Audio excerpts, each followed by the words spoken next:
दोस्तों, आज की कहानी है बहू का घर नहीं, वो सिर्फ और सिर्फ मायका है। दोस्तों, कहानी शुरू करने से पहले अगर आपने हमारे चैनल को सब्सक्राइब नहीं किया है तो सब्सक्राइब कर लीजिए ताकि आपके पास पहुंचे हर नया वीडियो। वो मायका है, तुम्हारा घर नहीं, तो फिर घर कौन सा है मेरा? ये घर है तुम्हारा, मेरा घर ही अब तुम्हारा घर है। जितनी जल्दी स्वीकार लो बेहतर होगा। पीयूष की दो टूक सुन स्वाति हैरान थी। खुले सोच वाले पीयूष के मुंह से ये बातें सुन वो हैरान थी। कहाँ कुछ नहीं, बस आंखों से दो बूंद आंसू ढुलक आए। क्या कहा था उसने? सिर्फ भाई की शादी के लिए 15 दिन पहले जाना चाहती ताकि माँ की मदद हो जाए। आज सासू माँ बिमला जी से कहा तो वो एकदम से भड़क गई। बहू, तुम भी खूब कहती हो, देख रही हो सनैया आ रही हैं 1 साल बाद और तुम उसे छोड़कर चली जाओगी। कहीं नहीं जाना। शादी के 2 दिन पहले भाई से कहना आकर ले जाए। सासू माँ के नकारने के बाद आज पीयूष से बोली तो यहाँ भी वही ढाक के 3 पात। काम खत्म कर कमरे में बैठी तो घर और माँ की याद आई। कैसे वो घर एक कदम भी नहीं चलता था। शाही भाई माँ पापा के लिए कपड़े पसंद करने की बात हो या घर के लिए चादर और पर्दे, आज उसी घर की मायका कहकर पराया कर दिया। हेलो माँ, मैं अभी नहीं आ पाऊंगी, दीदी आ रही है ना। बहुत दिनों बाद तो कुछ दिन उनके साथ भी रह लूं। आप चिंता ना करो, मैं जब जाऊंगी जल्दी सारा काम निपटा दूंगी।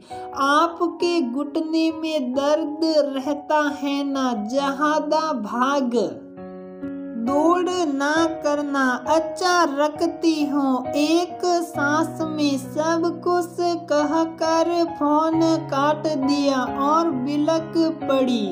3 दिन बाद सनैया बच्चों के साथ आई। आते ही माँ और भाभी के गले लग गई।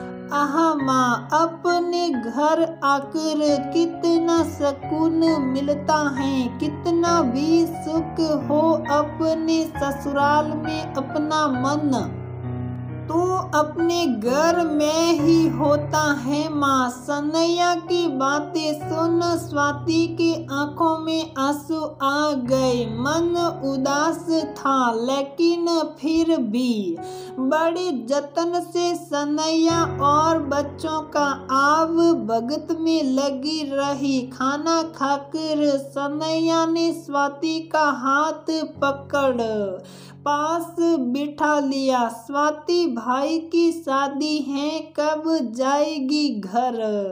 तो नहीं जाएगी तो वहाँ का काम कैसे संभलेगा? हाँ दीदी, जाऊंगी, कहते हुए सासू माँ की तरफ देखने लगी।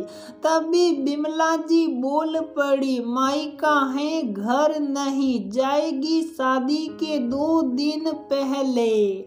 और तू भी तो आने वाली थी, कैसे भेज दूँ?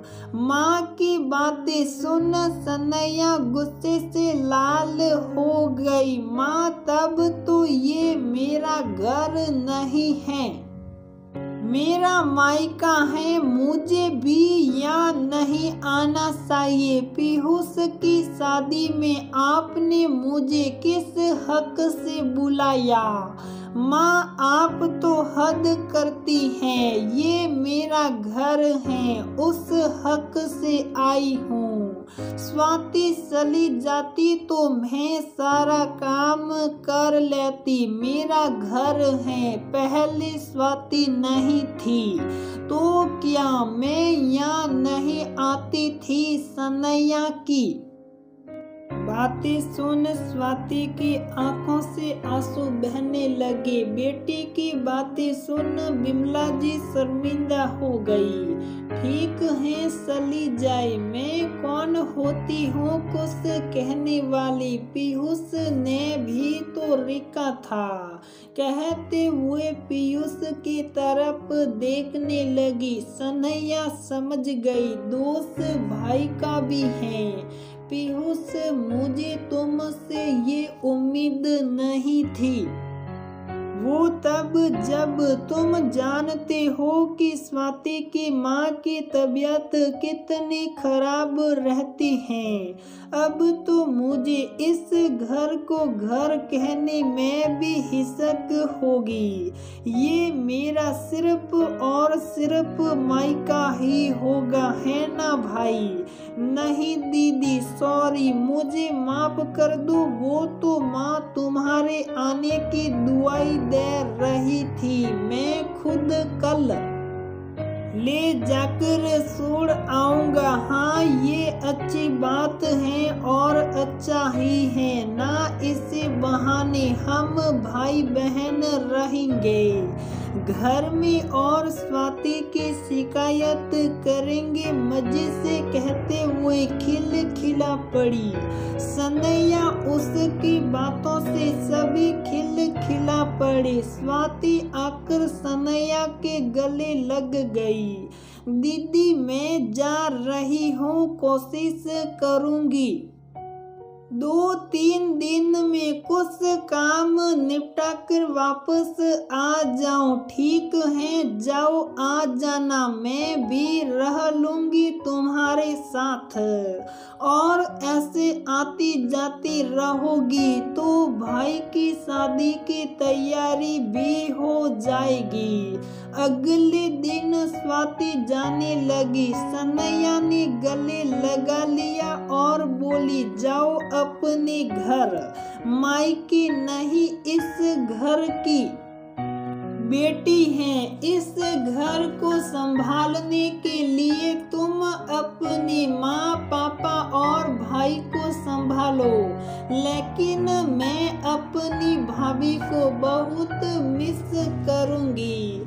स्वाति के आंखों से खुशी के आंसू बरस पड़े। झुक कर दीदी के पैर छू लिए।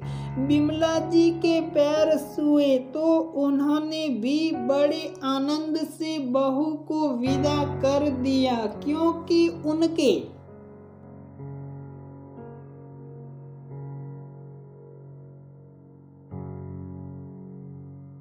मन से भी बहू बेटी मायका ससुराल का भेद मिट चुका था। जाते जाते इस साल ने ये सबक सिखा दिया कि एक औरत के लिए मानो तो घर होते हैं, लेकिन ना मानो तो वो घर सिर्फ और सिर्फ ससुराल और मायके में बट जाते हैं और वो जीवन भर अपना घर तलाशती रह जाती हैं।